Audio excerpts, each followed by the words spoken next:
السلام عليكم ورحمة الله وبركاته. إن الحمد لله نحمده ونستعينه ونستغفره ونتوب إليه ونعوذ بالله من شرور أنفسنا ومن سيئات أعمالنا. من يهده الله فلا مضل له ومن يضلل فلا هادي له. وأشهد أن لا إله إلا الله وحده لا شريك له وأشهد أن محمدا عبده ورسوله أرسله بالهدى ودين الحق ليظهره على الدين كله ولو كره المشركون. أعوذ بالله من الشيطان الرجيم. ولله على الناس حج البيت من استطاع إليه سبيلا فمن كفر فإن الله غني عن العالمين.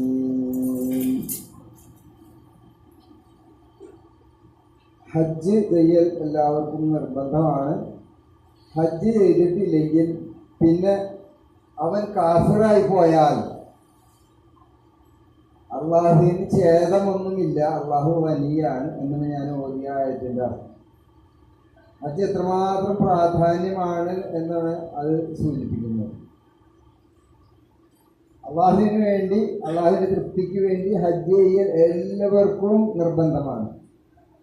ഇപ്പോൾ ഹജ്ജിൻ്റെ ക്ലാസ് നമ്മൾ ആരംഭിക്കുന്നതിന് മുമ്പ് ബഹുമാനായ സുൽഫിക്കർ പറഞ്ഞു, ഹജ്ജിൻ്റെ ആളുകളൊക്കെ കൊണ്ട് എത്തിക്കോട്ടെ, അല്ലെങ്കിൽ പറഞ്ഞ കാര്യം വീണ്ടും ആവർത്തിക്കേണ്ടി വരില്ലേ, അതുവരെ നിങ്ങളായിട്ട് എന്തെങ്കിലുമൊക്കെ സംസാരിക്കുക. അപ്പം നിങ്ങൾക്കും ഒരു സ്റ്റാർട്ടപ്പ്, ഒരു ഒരു ഒരു ഒരു ഇൻട്രാക്ഷന് വിഷമമൊന്നും ഉണ്ടാവില്ല, സംശയങ്ങൾ എന്തോ ചോദിക്കാനുള്ളൊരു മനസ്സും ഉണ്ടാവില്ല. അതുകൊണ്ട് ഇൻഷാ അല്ലാഹ് ഒരു 5 മിനിറ്റ് സമയം നമുക്ക് എന്തെങ്കിലുമൊക്കെ ചോദിച്ച് പറഞ്ഞ് ഇരിക്കാം.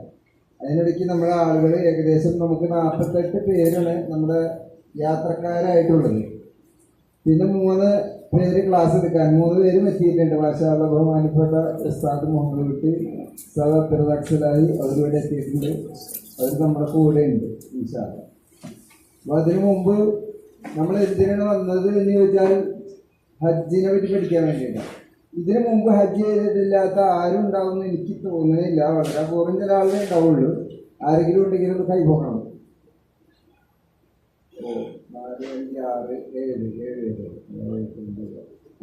അപ്പം 4-1 ആളുകൾ മാത്രമേ ഹജ്ജ് ചെയ്യാത്തവരുള്ളൂ.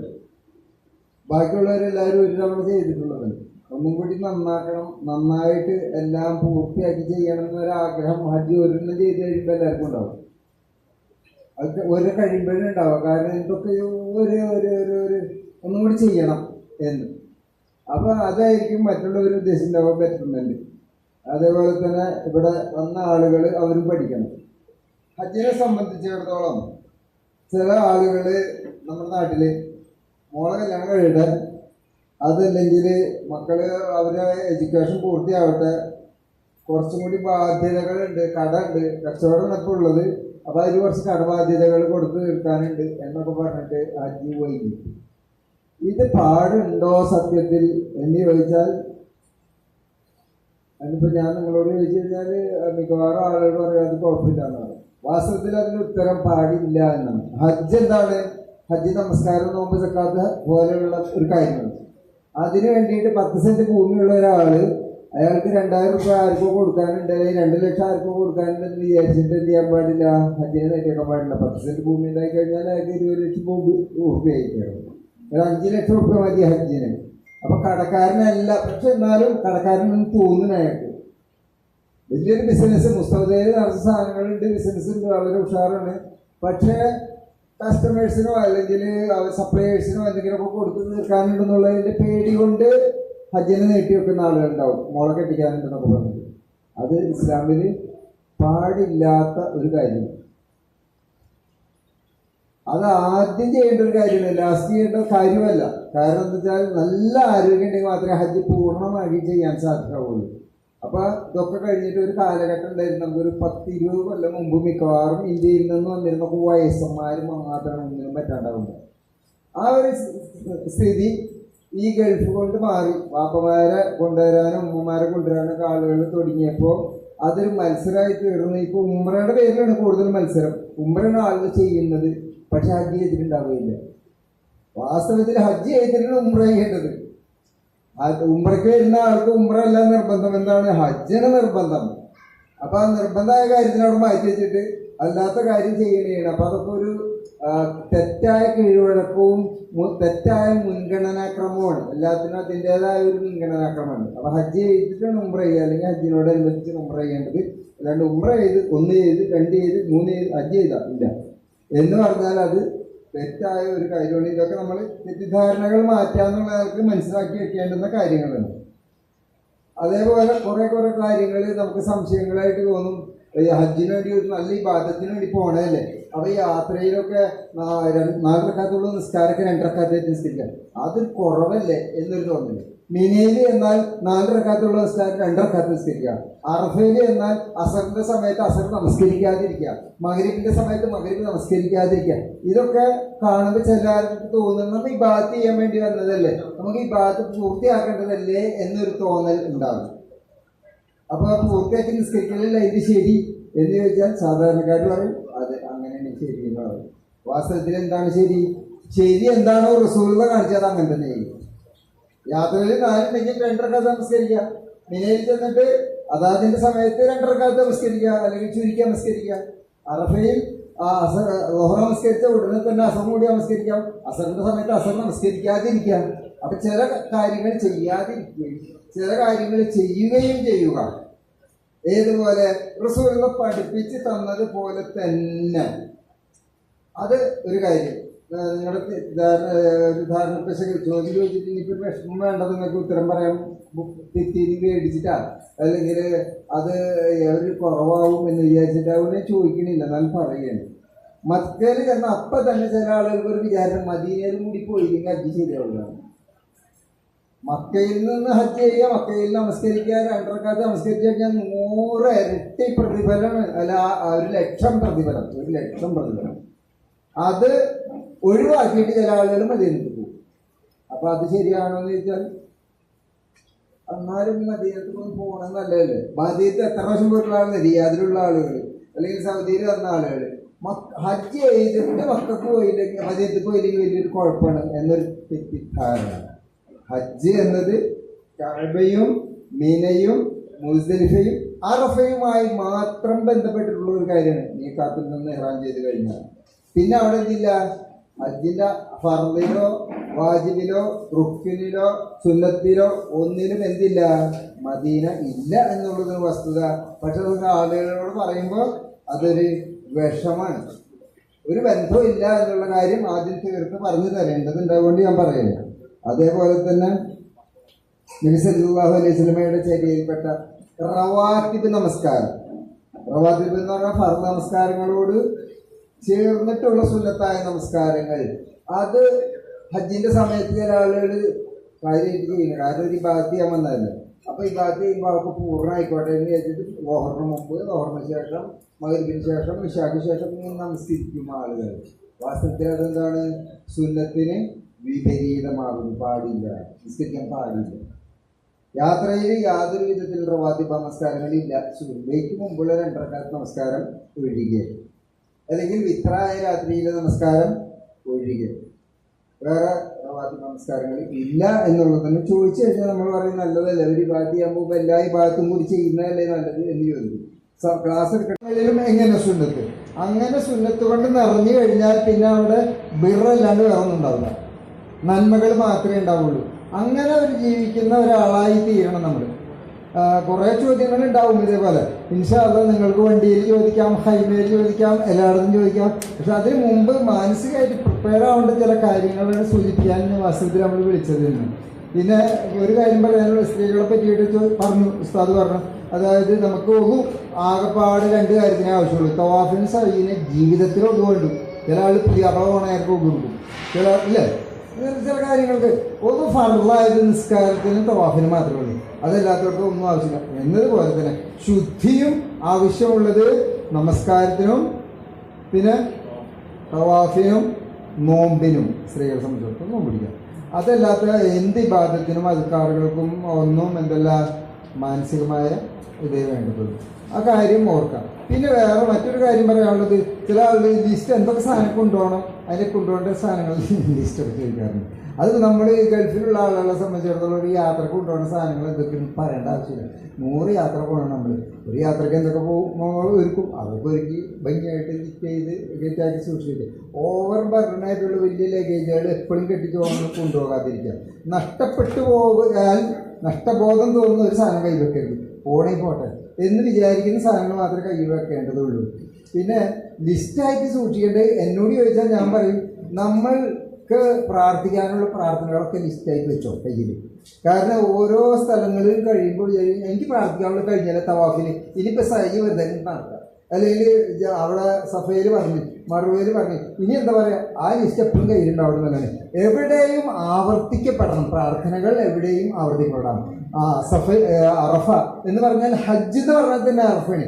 ആദ്യം തൊട്ട് അവസാനം വരെ ഉച്ച മുതൽ മഗ്‌രിബ് വരെ നിന്ന നെറ്റിൽ ഒരു ഇത്തിരി വിശ്രമിക്കേണ്ടതുകൊണ്ട് വരാതല്ല, പക്ഷേ നമ്മൾ പ്രാർത്ഥിക്കേണ്ടതാണ്. അപ്പം ചില ആളുകളുടെ പ്രാർത്ഥന 5 മിനിറ്റ് കൊണ്ട് കഴിയും, ചില ആളുകൾ 3 മിനിറ്റ് കൊണ്ട് കഴിയും. ഇനിയിപ്പോൾ എന്താണ്, ചായ കുടിക്കാം, അവിടെ പോയി ഒന്ന് കെടുക്കാം, ഇന്ന് നീണ്ടു നേർക്ക് കെടുക്കാം എന്നൊക്കെ വിചാരിക്കും. അല്ല, ആവർത്തിച്ച കാര്യങ്ങൾ ആവർത്തിച്ചുകൊണ്ടേയിരിക്കണം. ചോദിച്ചിട്ട് സമരം നടത്തിയിട്ട് കിട്ടിയിട്ട് അവിടെ നിന്ന് പോരാൻ പാടുള്ളൂ എന്നുള്ള നിലക്കുള്ള ഒരു ലിസ്റ്റ് ഉണ്ടാക്കിയിടണം. ആ ലിസ്റ്റിൻ്റെ കൂട്ടത്തിൽ നമ്മൾക്ക് ആരോടൊക്കെയാണ് ബാധ്യത ഉള്ളത് നമ്മുടെ ജീവിതത്തിൽ ചെറുപ്പം തൊട്ട് നമ്മളെ LKG ചേർക്കുന്നതിന് മുമ്പ് ഉമ്മയും പാപ്പയും നമുക്ക് ഓർമ്മയില്ലാത്തൊരു കാലം, ആ ഓർമ്മ വെച്ച കാലം മുതലുള്ള മുഴുവൻ ആളുകളുടെയും ഒരു ലിസ്റ്റ് വെറുതെ കൈ വെക്കുന്നുണ്ട്.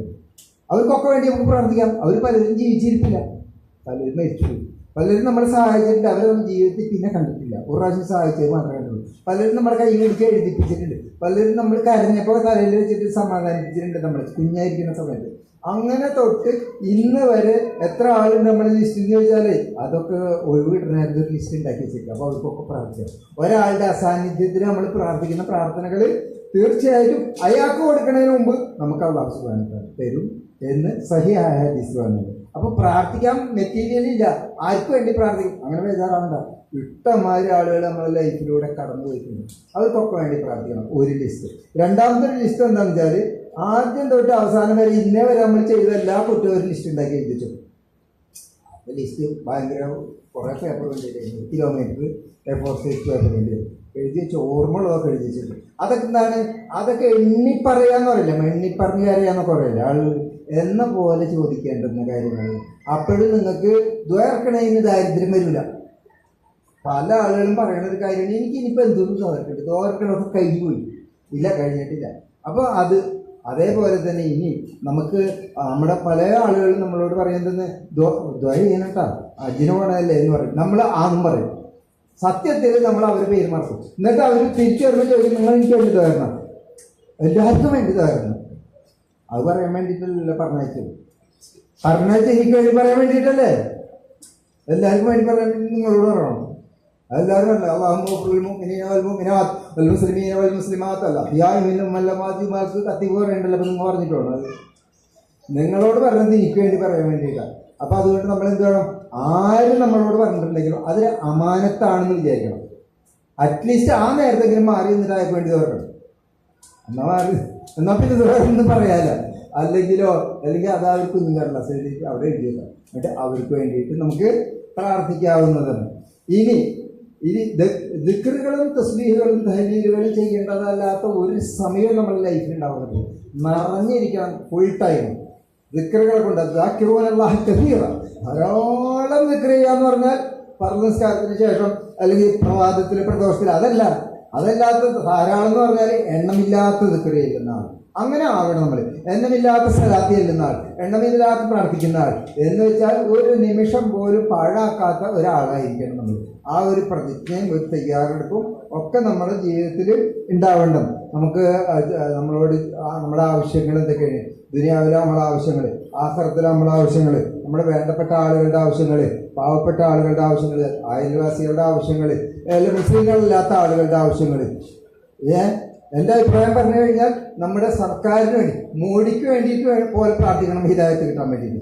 കാരണം നിങ്ങളുടെ പ്രാർത്ഥനകൾ ഉത്തരം കിട്ടുന്ന സ്ഥലങ്ങളാണ്. നിങ്ങൾ കാരണമായിട്ട് ഒരാൾക്കെങ്കിലും ഹിദായത്ത് കിട്ടിക്കഴിഞ്ഞാൽ അത് ഖൈറുല്ലക ദുനിയാവോ മാഫിഹ, ദുനിയാവും അതിൻ്റെ അകത്തുള്ള മൊത്തം സാധനങ്ങൾ നിങ്ങൾക്ക് കിട്ടുന്നതിന് തുല്യമാകുന്നു. അപ്പോൾ എല്ലാവർക്കും ഒന്നും ഒഴിവാക്കേണ്ടതില്ല, എല്ലാം ചോദിക്കപ്പെടേണ്ടതാണ്.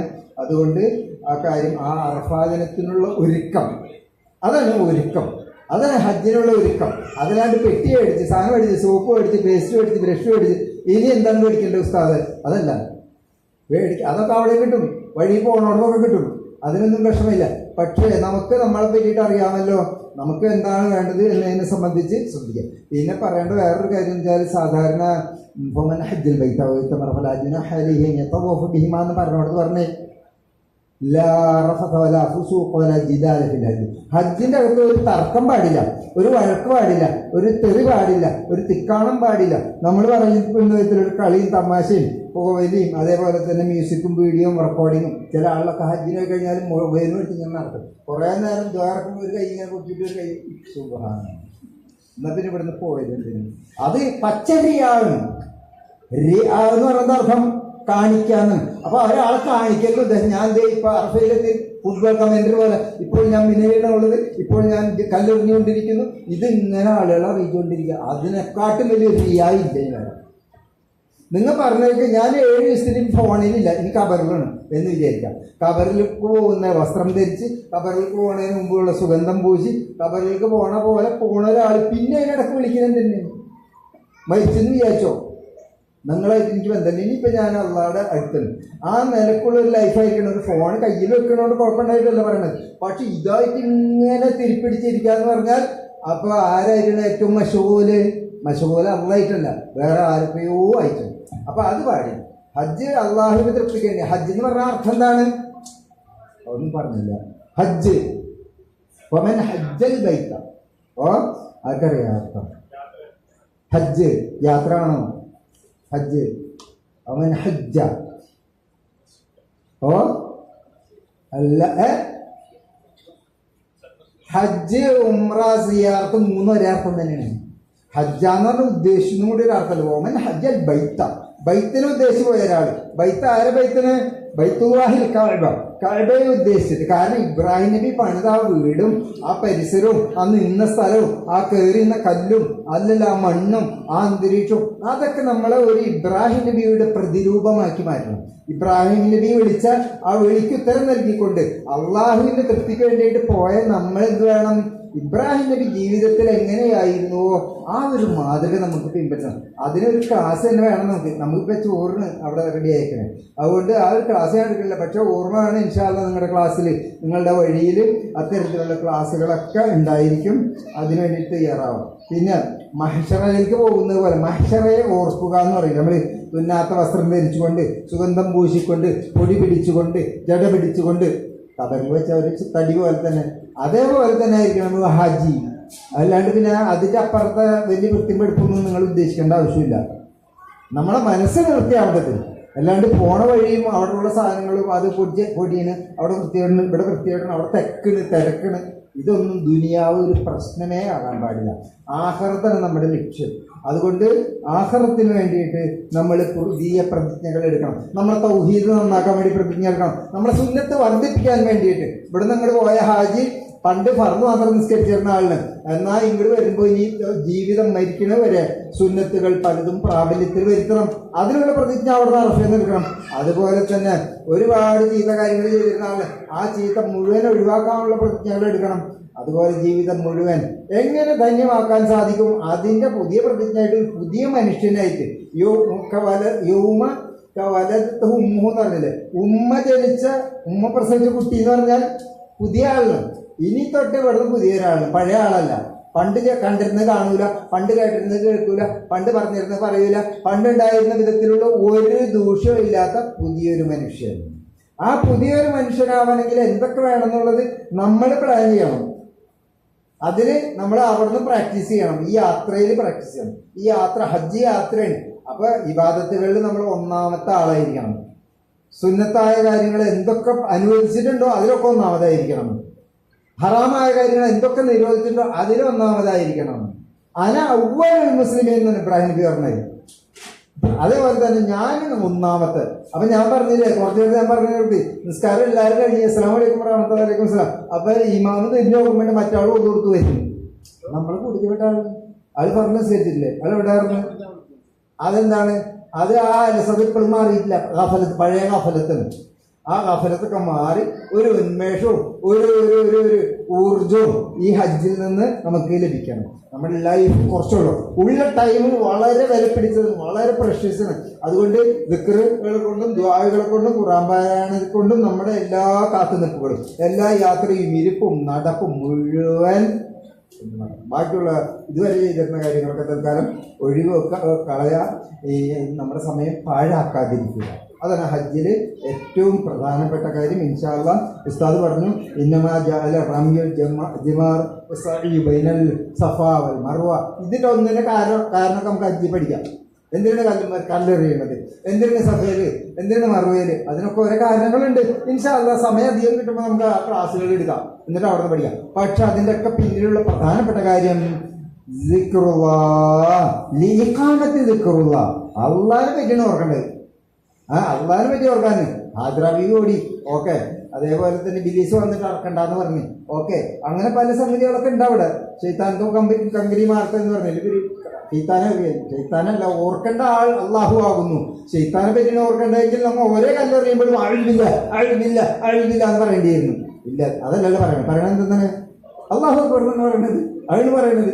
അപ്പൊ അതുകൊണ്ട് ലാ ഇലാഹ ഇല്ലല്ലാഹു വഹ്ദഹു ലാ ശരീക ലഹു ലഹുൽ മുൽക്ക് വലഹുൽ ഹംദ് വഹുവ അലാ കുല്ലി ഷൈഇൻ ഖദീർ എന്ന് മനസ്സിൽ ഇങ്ങനെ നിറഞ്ഞു നിൽക്കണം. അവസാനത്തെ കോളം പൂർത്തീകരിച്ചിട്ടില്ല, അതൊക്കെ നമുക്ക് പോണ വഴിക്ക് എല്ലാം പറഞ്ഞു തരും. ഓരോ സമയത്തും തവാഫിൽ എന്താണ്, തവാഫിൽ ഖുദൂമിൽ എന്താണ്. അതേപോലെ തന്നെ ഇതിനിടയ്ക്ക് ഉസ്താദ് പറയാൻ വിട്ടുപോയ ഒരു കാര്യം വെച്ചാൽ എല്ലാ തവാഫിന് ശേഷം 2 റക്അത്ത് നമസ്കാരമുണ്ട്. അതിനെന്താ പറയാ? തവാഫിന്റെ സുന്നത്ത്. തവാഫിന്റെ സുന്നത്ത് കേട്ടില്ലേ?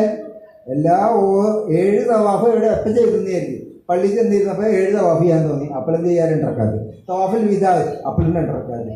എല്ലാ ഹജ്ജിന്റെ തവാഫായാലും ഉംറയുടെ തവാഫായിരുന്നാലും വെറും തവാഫായിരുന്നാലും അതിനുശേഷം എന്തുണ്ട്? 2 റക്അത്തുണ്ട്. കാരണം മറ്റുള്ള പള്ളികൾക്കൊക്കെ തഹിയ്യത്ത് നമസ്കാരമുണ്ട്, പക്ഷേ ഈ ഹറമിന് എന്തില്ല? തഹിയ്യത്ത് നമസ്കാരം ഇല്ല. പകരം എന്താണ്? പകരം തവാഫ്. തവാഫ് കഴിഞ്ഞാലോ 2 റക്അത്ത് നമസ്കരിക്കാം. മനസ്സിലായില്ലേ? അതിനെന്താ എന്ത് സുന്നത്തുള്ളത്? തവാഫിന്റെ സുന്നത്ത് എന്ന് പേര് പറയും. ഇൻഷാ അല്ലാഹ് അത് ഉംറയ്ക്കുമുണ്ട്, ഹജ്ജിനുമുണ്ട്, തവാഫുൽ വിദായിനുമുണ്ട്, എല്ലായ്പ്പോഴും ഉണ്ട്. പറ്റുമെങ്കിൽ അത് സുന്നത്ത് മുഅക്കദത്താണ്. എന്തല്ല? അത് ഫർളല്ല. ഫർളല്ല, സുന്നത്ത് മുഅക്കദത്ത് എന്ന് പറഞ്ഞാൽ റവാത്തിബ് നമസ്കാരം പോലെ സുന്നത്താക്കപ്പെട്ടൊരു കാര്യമാണ്. തെറ്റുകാരൻ തിരുത്താൻ വേണ്ടി പറഞ്ഞപ്പോൾ വിട്ടുപോയി. അപ്പം അതുകൊണ്ട് പറഞ്ഞത് മാത്രം. ഇനി ഇൻഷാ അല്ലാഹ് ഒരുപാട് കാര്യങ്ങൾ നിങ്ങൾക്ക് പഠിക്കും 100 സംശയങ്ങൾ വർദ്ധിക്കും. അത് ഹജ്ജിൻ്റെ ഒരു പ്രത്യേകത. അതൊക്കെ നമുക്ക് തീർക്കാം. അതിനു വേണ്ടിയിട്ട് ഇവിടെ സമയം ധാരാളം കളയുന്നില്ല. ഇബ്രാഹിമി മില്ലത്ത്, അതാണ് ഇസ്ലാം എന്ന് പറയുന്നത്. ആ ഇസ്ലാം ഇബ്രാഹിമ ഇല്ലാമൻ സഫിഹ നഫ്സുഹു. ഇബ്രാഹിമി മില്ലത്ത് നമ്മുടെ ജീവിതത്തിൽ ഇല്ലെങ്കിൽ നമ്മൾ ഫൂളായി പോകും, നമ്മൾ വിഡ്ഢിയായി പോകും. അതുകൊണ്ട് ഇബ്രാഹിമി മില്ലത്ത് പഠിക്കണം. അതുകൊണ്ട് നിങ്ങൾ മക്കയിൽ പോയാൽ കാബ കണ്ടാൽ, ആ പരിസര പ്രദേശം കണ്ടാൽ നിങ്ങൾക്ക് മനാഫിയ ഒരുപാട് പ്രയോജനങ്ങൾ അതുകൊണ്ട് കിട്ടും. ആ പ്രയോജനങ്ങൾ പ്രവാചകൻ ഇബ്രാഹിം അലൈഹി ഇസ്ലാമിയുടെ ആ ജീവിതത്തിൽ നിന്നുള്ള മാതൃകയാണ്. ശിർക്കുമായിട്ട് ഒരു ബന്ധമില്ലാത്ത മാതൃക.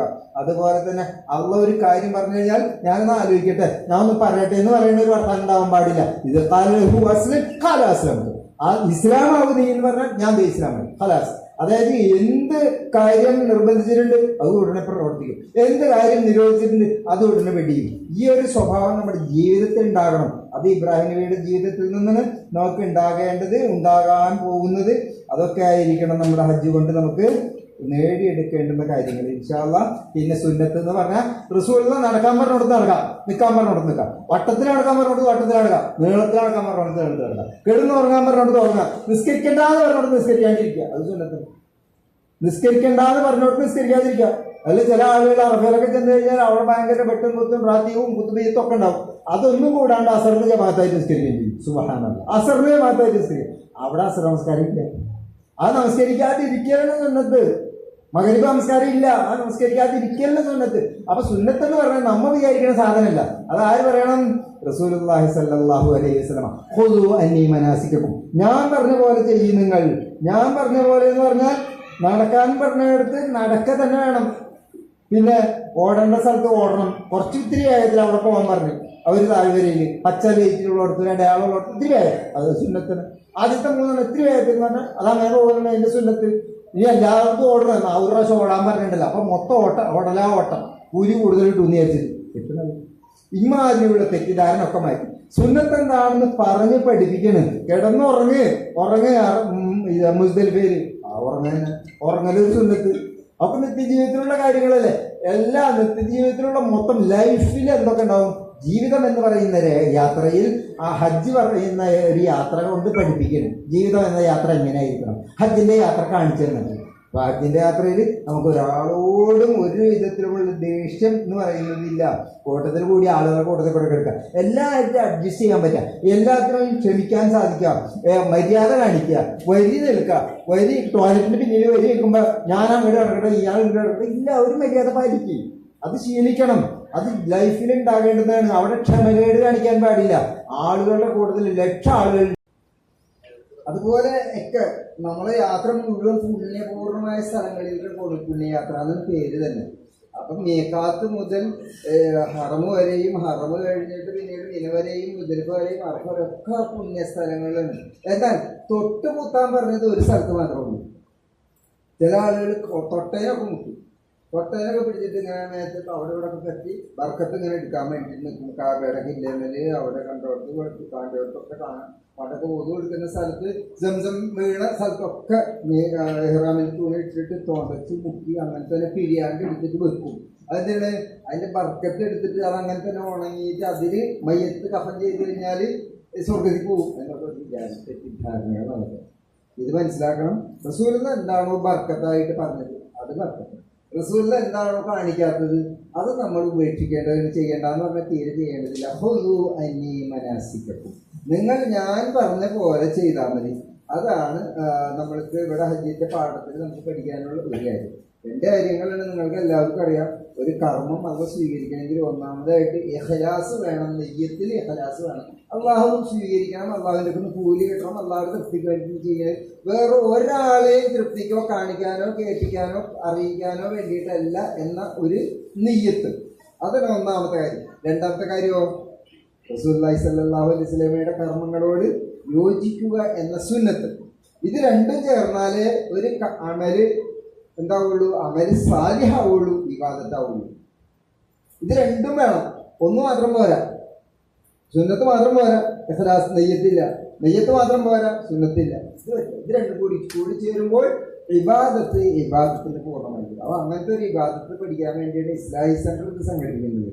നമ്മൾ ലക്ഷക്കണക്കിന് ആളുകൾ വരുന്നുണ്ട്. ആ കൂടുതൽ ഇപ്പോൾ ഇസ്ലാഹി സെന്ററിന് ഇപ്പോൾ എന്തിനും പ്രത്യേക ഒരു ഹംല എന്ന് ചോദിച്ചു കഴിഞ്ഞാൽ നമുക്ക് അതിൻ്റെ 100% മാർക്ക് നിങ്ങൾക്ക് കിട്ടണം. ഹജ്ജിൻ്റെ 99 രൂപ പോരാ, 100% മാർക്ക് കിട്ടാവുന്ന വിധത്തിലൊരു ഗൈഡൻസ് തന്നുകൊണ്ട് കുറച്ച് ആളുകളെ കൊണ്ട് യഥാർത്ഥത്തിൽ പ്രവാചകൻ പഠിപ്പിച്ച ഹജ്ജ് അത് ചെയ്യിപ്പിക്കലാണ് നമ്മുടെ ലക്ഷ്യം. അപ്പോൾ എന്തൊക്കെയാണ് വാജിബാത്തുകൾ, എന്തൊക്കെയാണ് സുന്നത്തുകൾ, റുക്നുകൾ, ഇതൊക്കെ കൃത്യമായിട്ട് അറിഞ്ഞ് മനസ്സിലാക്കി പഠിച്ച് ചെയ്താൽ മാഷാ അല്ലാഹ് അതെന്തായിരിക്കും, നമ്മുടെ പൈസ മുതലായി, അല്ലെങ്കിൽ നമ്മുടെ ജീവിതം സഫലമായി, നമ്മുടെ ലക്ഷ്യം സ്വർഗം നമുക്ക് നമ്മുടെ കയ്യിൽ കിട്ടും. അത് ആണ് നമ്മൾ സഹകരിക്കുന്നത്. അതിന് വേണ്ടി വന്നിട്ടുള്ള എല്ലാ ഹാജിമാർക്കും ഹാർദവമായിക്കൊണ്ട് ഞാൻ ഒന്നുകൂടി സ്വാഗതം പറയുന്നു. ഇൻഷാ അല്ലാഹ് ഈ ഹജ്ജിൻ്റെ ക്ലാസിൻ്റെ പ്രാരംഭം കുറിക്കുന്നത് നമ്മുടെ ബഹുമാന്യനായ സെക്രട്ടറി അബ്ദുൾ റസാഖ് സലാഹി അവർകളാണ്. അദ്ദേഹത്തിന് ഈ വേദിയിലേക്ക് ഞാൻ ക്ഷണിക്കുകയാണ്. അദ്ദേഹത്തിൻ്റെ ക്ലാസ്സിന് ശേഷം എനിക്ക് സംശയ നിവാരണങ്ങളും അതേപോലെ തന്നെ ഹജ്ജിൻ്റെ ആത്മാവ്, കർമ്മം തുടങ്ങി പല കാര്യങ്ങളും വിശദീകരിക്കപ്പെടാത്തത് ബാക്കിയുള്ളതൊക്കെ വിശദീകരിക്കപ്പെടും. അള്ളാഹു അനുഗ്രഹിക്കുമാറാകട്ടെ. അള്ളാഹു നമ്മുടെ ഈ കൂട്ടായ്മ ഇത് അള്ളാഹുവിൻ്റെ തൃപ്തിക്ക് വേണ്ടി ചെയ്യുന്ന ഒരു ഹജ്ജിനുള്ള ഒരു പഠനമായി, ഒരു ഇബാദത്തായിട്ട് നമ്മളിൽ നിന്ന് അള്ളാഹു സ്വീകരിക്കുമാറാകട്ടെ. 2 ലോകത്തും അള്ളാഹു നമ്മളെ തൃപ്തിപ്പെട്ടവരുടെ കൂട്ടത്തിൽ ഉൾപ്പെടുത്തുമാറാകട്ടെ. പൂർണ്ണമായ നിലയിൽ മഖ്ബൂലായ മബ്റൂറായ ഒരു ഹജ്ജ് നിർവഹിച്ച് തിരിച്ചു വരാൻ ആരോഗ്യത്തോടുകൂടി അള്ളാഹു നമുക്ക് ഏവർക്കും തൗഫീഖ് നൽകുമാറാകട്ടെ എന്ന് ആശംസിച്ചുകൊണ്ട് ബഹുമാനായ സെക്രട്ടറി അബ്ദുൾ റസാഖ് സലാഹിയെ ഈ വേദിയിലേക്ക് ക്ഷണിച്ച് ഞാൻ അവസാനിപ്പിക്കുന്നു. അസ്സലാമു അലൈക്കും വറഹ്മത്തുള്ളാഹി വബറകാതുഹു.